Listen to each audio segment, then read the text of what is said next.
Let's flip the script a little and do something that goes totally viral. So what we're gonna do is you're gonna hold this healthcare.gov sign and we'll give you Pharrell's hat.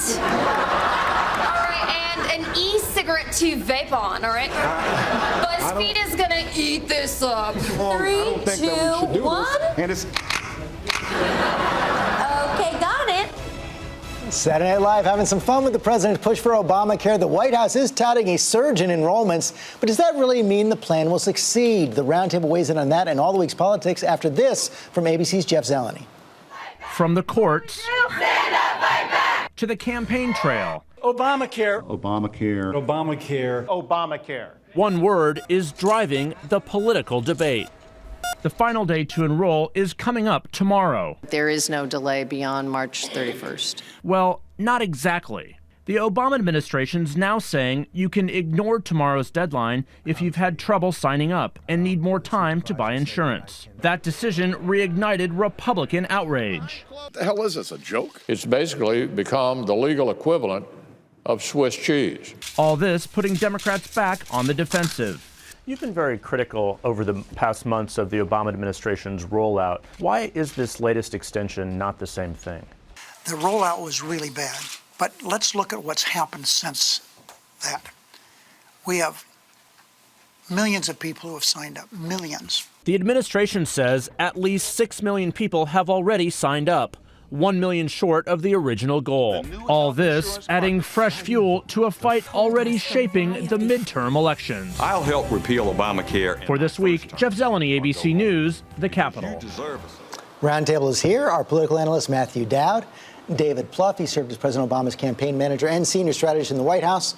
Bill Kristol, editor of the Weekly Standard and Democratic strategist, ABC consultant. Donna Brazile, welcome to you all. And Matthew, let me start with you. You heard in the piece there, Jeff Zeleny says the White House announces over 6 million. I saw some numbers this morning. The signups could be approaching closer to 7 million by the deadline tomorrow. So is this a sign of success? Well, there is some sign of success in this for everybody that's criticized this. There are people that are getting access to this. There are people that are benefiting from this. But I think the question on this is, I think, first of all, that the political idea about this is it's now become detached from the president. Even if this succeeds, I think the president's job approval and where he stands in the country has now become more attached to the economy and less attention to Obamacare. But the question becomes, I think Republicans and some Democrats have asked, is at what cost are these successes? Do we have these successes? Because when 5 years from now, the projections are that health care will still be rising, the cost of health care will still be rising, and there will probably be 30 million people without access. David Plouffe, what's the answer to that? The law is working.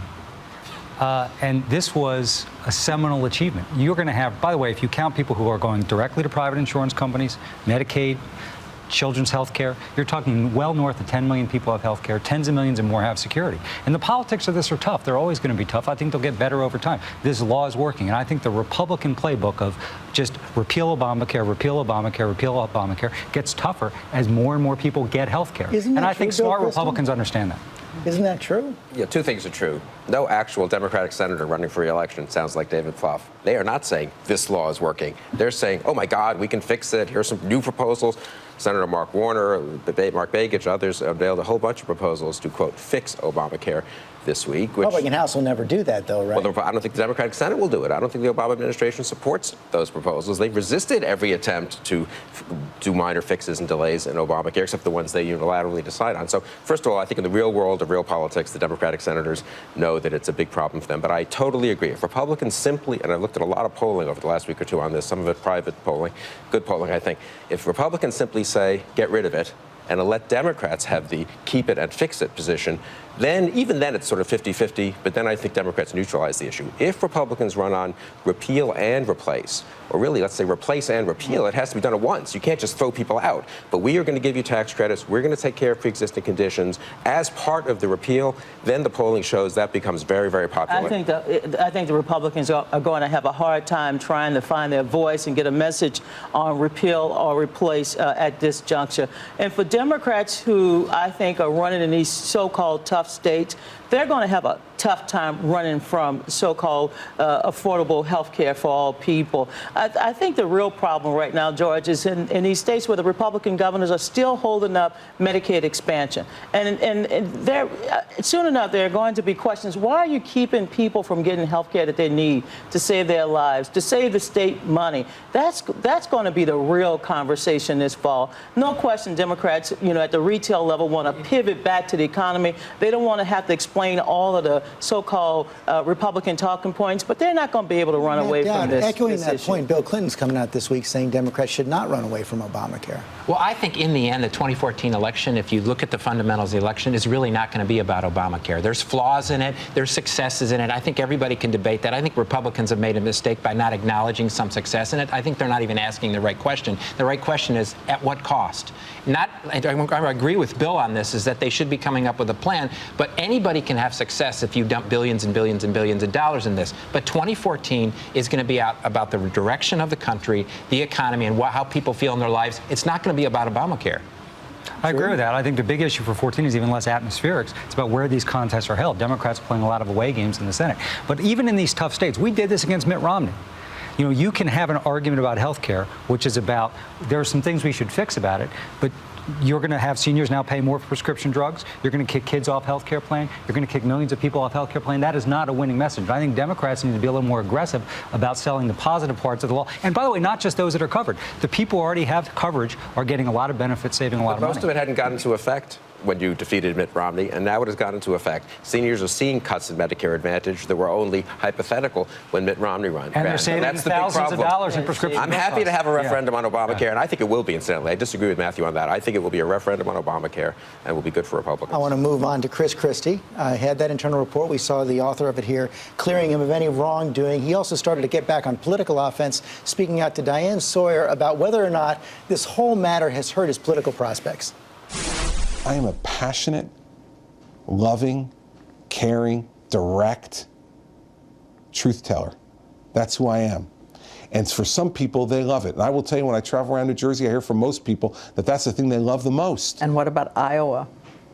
Oh, well, I think they love me in Iowa, too, Diane. I've been there a lot. I think they love me there, too. I know that caught your eye, Bill Kristol. A reality check on how much of a difference this has made. He says he's going to make the decision next year and has not held him back. In fact, he's learned from it, could make him a stronger candidate. Well, as a fellow compassionate, loving, caring truth teller, I don't know. He's loved in Iowa? Yeah, and I'm loved in Iowa, New Jersey, many other places, People tell me that all the time. I mean, I don't know. Maybe that's not the best way to approach your problem. I'm struck by this, talking to some Republicans over the last week or two. This has hurt Chris Christie, there's no question. It doesn't mean he can't be a very strong presidential candidate, but the momentum he had 2 or 3 months ago looked like he was going to be sort of the consensus choice of establishment Republicans, of a lot of the Republican donors.